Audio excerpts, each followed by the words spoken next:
So today I want to talk about the issue of fear, and something I talked about in one of my podcasts is feeling the fear and doing it anyway. That was a title of a book by one of my dear friends, Susan Jeffords, who's no longer with us, but it's a wonderful book.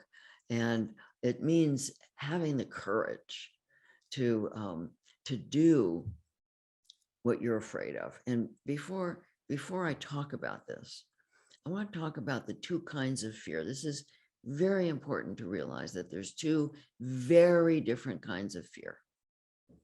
There's the fear of real and present danger. And this fear is very important.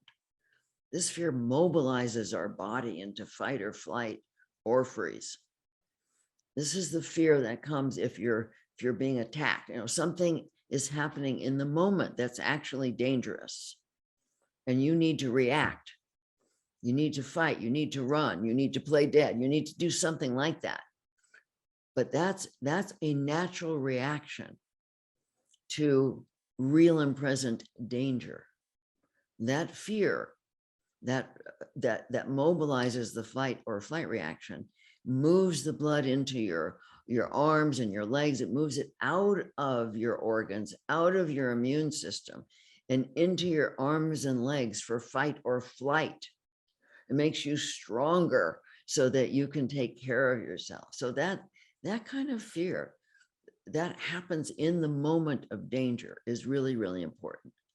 However, the other kind of fear is a real problem for us, because that's the fear that has the acronym false evidence appearing real, FEAR, false evidence appearing real. That comes from your wounded self.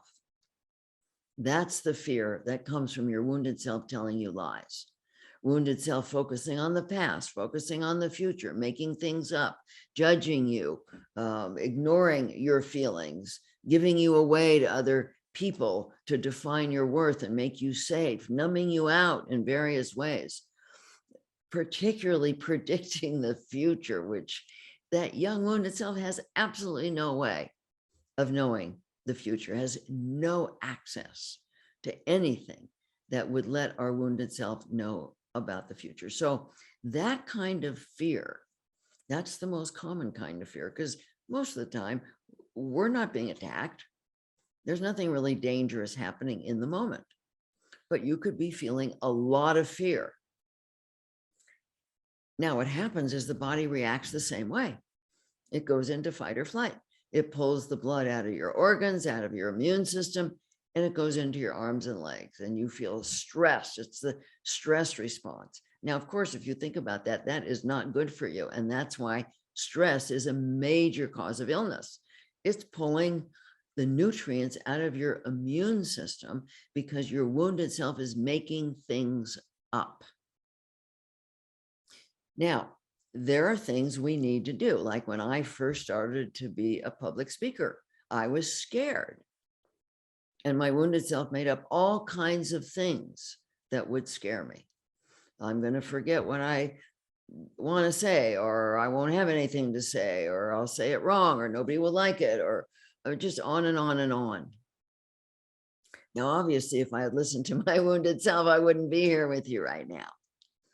And so courage means that you do it anyway, that you don't listen to your wounded self, that you recognize that your wounded self knows nothing. And the more you practice inner bonding, the more you are able to let your guidance come through you.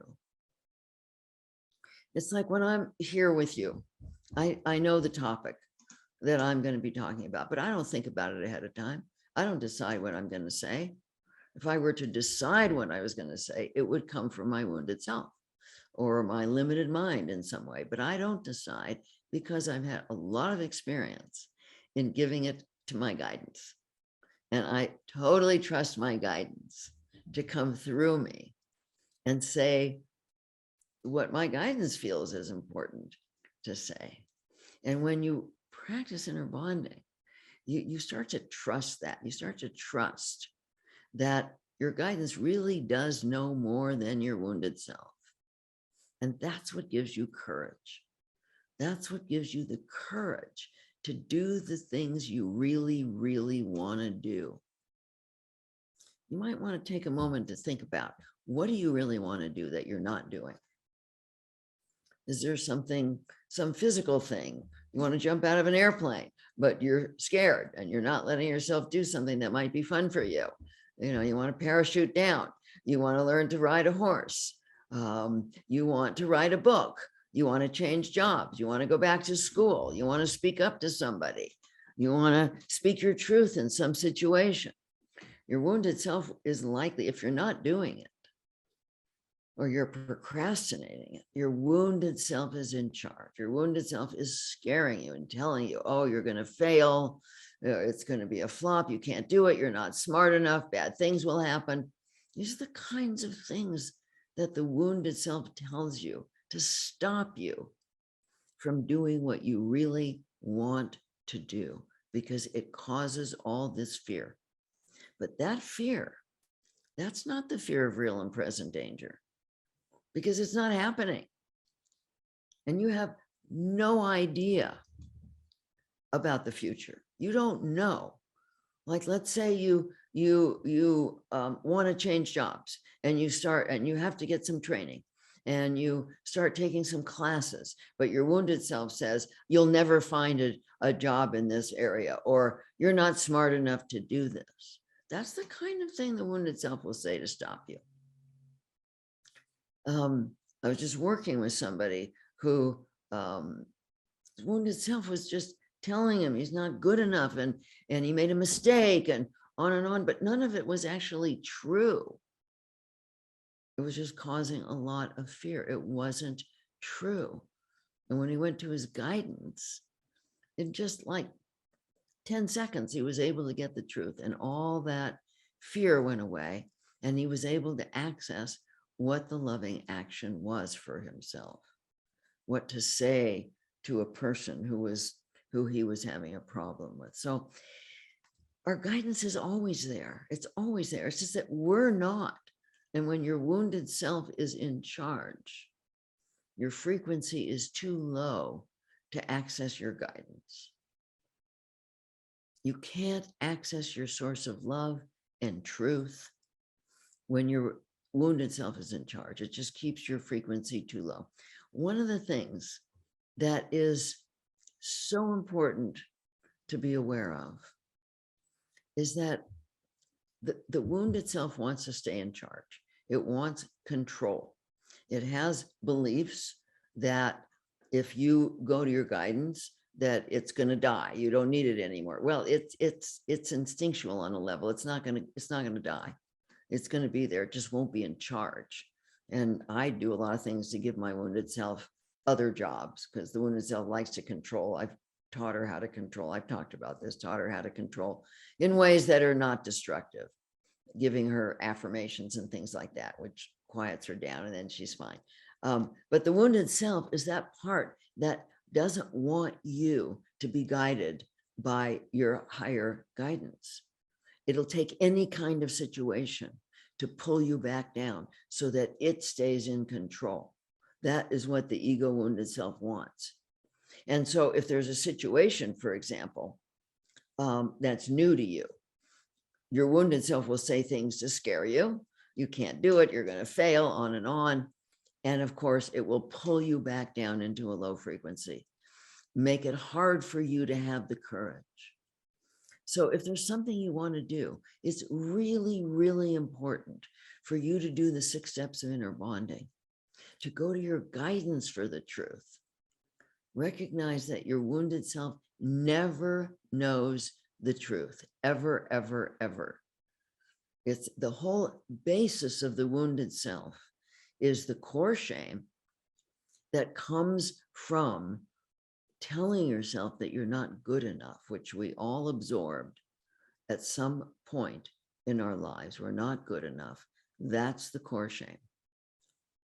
And that's a very low frequency. It will keep you from connection with your guidance. So just realize that wounded self will use any kind of situation to scare you and pull you back down into a low frequency, which will stop you from connecting with your guidance. Courage.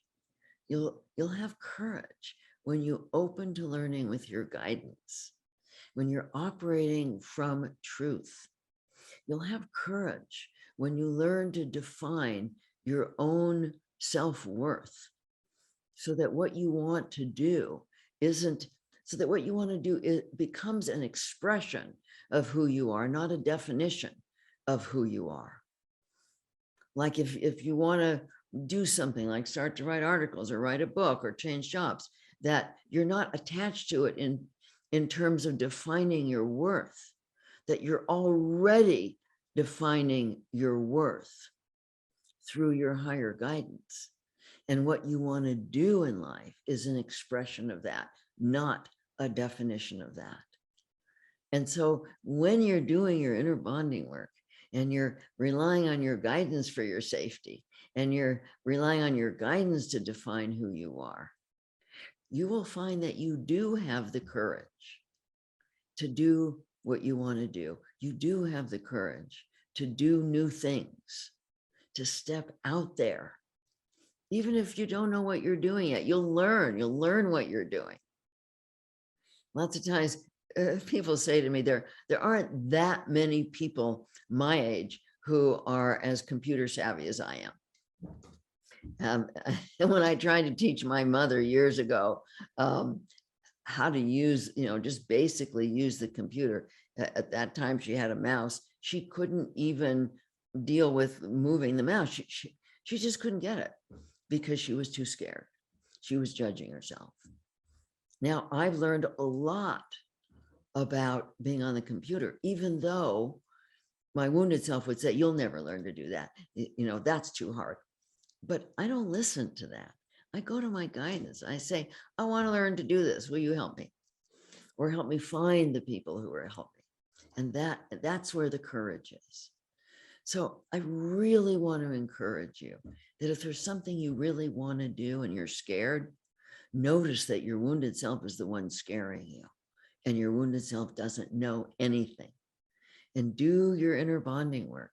Open to your guidance. Ask your guidance to imbue you with the courage to do what you really want to do what would bring you joy, even to have the courage to learn about your wounded self. A lot of people are scared about that, scared about doing inner bonding because, oh my God, what are they going to find out? They're going to find out they're not good enough. And of course, that's the wounded self.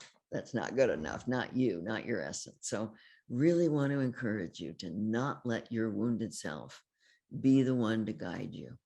Let your higher guidance guide you. And then you'll be able to express. If you want to paint, you'll be able to paint or draw or write or whatever it is you want to learn. You'll be able to do it when you put your guidance in charge. That's where the courage is. This week's episode is brought to you by the Inner Bonding Masterclass. When you join this membership, you'll be part of a compassionate and supportive community who understands what you're going through and who will help you throughout your healing journey. The Inner Bonding membership is created to provide laser coaching for you and others in the community who may be facing the same struggles so that you can practice the inner bonding process more effectively and apply it to your life. You also get to vote on the topic that we will focus on in our bi-monthly masterclass. This way, you and the community will always learn about and get guidance on the topic you're requesting most. Go to innerbonding.com/members to join us. You can use the code BENEFIT to get a 10% discount on your registration at checkout. Again, go to innerbonding.com/members.